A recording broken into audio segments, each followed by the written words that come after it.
Here's the ground after we've mowed it. Don't mind the crazy wild beast behind me. But what we've done here primarily is taken the tall grass and allowed it to get deeper roots. So what we're looking for is the grass that was here to get about knee high so that we can get about that much root into the ground. Now you're gonna see where it caused a little bit of clumping because we're mowing much deeper grass. But again, we're getting some benefits here. I'm Justin Hitt from Prosperity Homestead. I want you to notice how thick this grass is. Underneath this area here, all the way up to the gate, used to be a road. So there's actually rock under here. And when I set up the electric fences to maintain them, I had to hammer in everything in the ground. That's how compacted it is. So I want to establish grass here for food and fodder. And in order to do that, I need to allow the grass to get thicker. And then I will overseed it.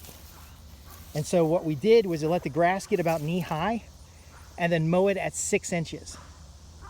So mowing it at 6 inches still shades the soil. We took off about half the grass because it was about 12 inches tall. And we left areas that are, they've got like rocks and dirts and need to be leveled out. We just left those the way they are, and you can see how some of the grass is growing back under the shade. But in the main areas here, you can see how it's like dirt underneath here. We need to get to a 50% density. In order to do that, we need to have lots of deep roots, because shallow, hard, rocky soil is not going to hold water. It's going to be a little bit of hydrophobic, meaning the water is not going to soak in. And if it soaks in, it's going to go right past the rocks and stuff rather than being on the surface where the grass could use it. So we need to get the roots of the grass deep into the soil beyond the rocks.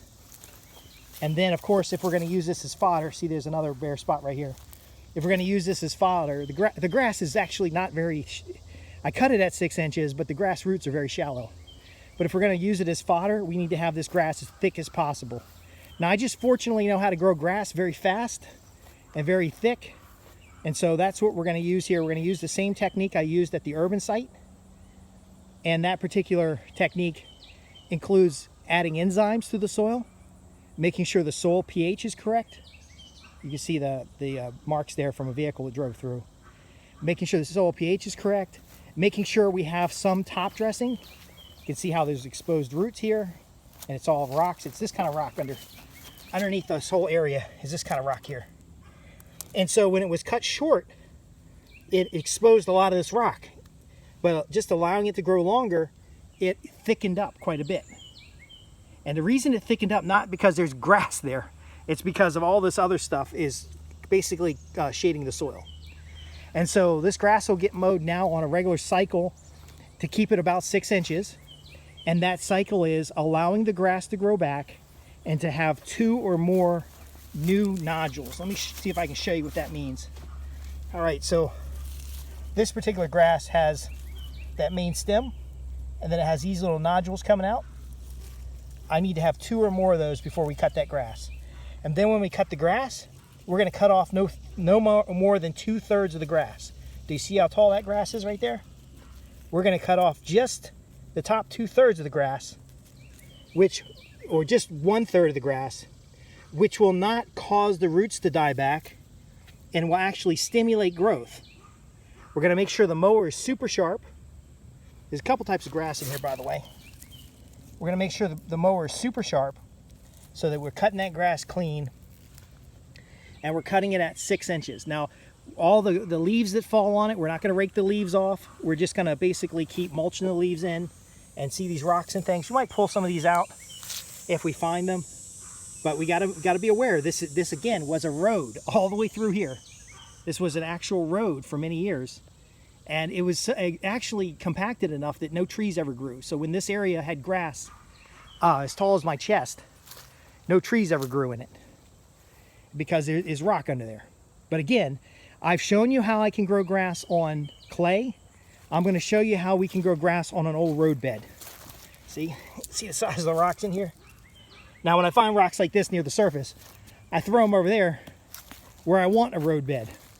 Now I'm still have grass grow through this, but I want a road bed over here. So if we bring in additional gravel, we're going to put gravel down on here.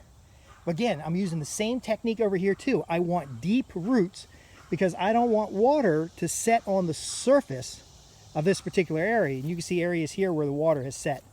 I want to basically have grass growing through the rocks so that when we mow it out, and that's what it looks like if it's not mowed, and that's perfectly fine for goats and stuff like that. And we'll have goats thin that out. But if I want road bed, I can still have the deep rooted grass, which will then soak water down into the ground, hold the rocks together, be more resilient after rain events, and then ultimately provide a better surface area. And so that's what we're doing here. We're leaving some things behind. You can see what's growing back here. There's a lot of nitrogen fixing trees, some different kinds of weeds. They actually all have names, but I've been finding out that if I just don't say the name, you're not going to eat something that you shouldn't. But we're going to let it grow.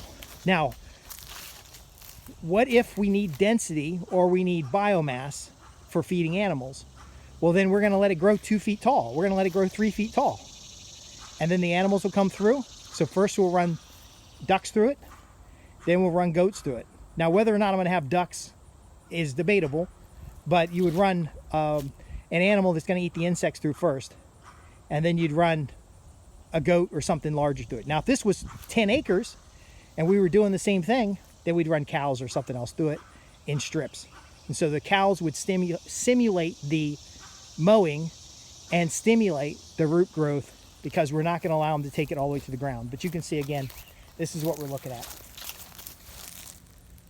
So because we let it grow back thick and let it grow long, as I showed you in the other videos, and then cut it with this approach, probably this time next year, this grass is going to be thick, it's going to be resilient, it's going to grow quickly, and if we get a rain event, the rain will soak quickly into the ground because the ground is shaded, and we won't have a lot of runoff. And then even this other material that's cut on the surface, this stuff here from the mower, even this stuff will digest into the soil quickly. We'll get all these bare spots filled in, and then we'll even have this road with grass. I'm Justin Hitt with Prosperity Homestead, and this is part of our Green Grass Year-Round series. I'm not against lawns, but I'd rather have the high utility of a grassland.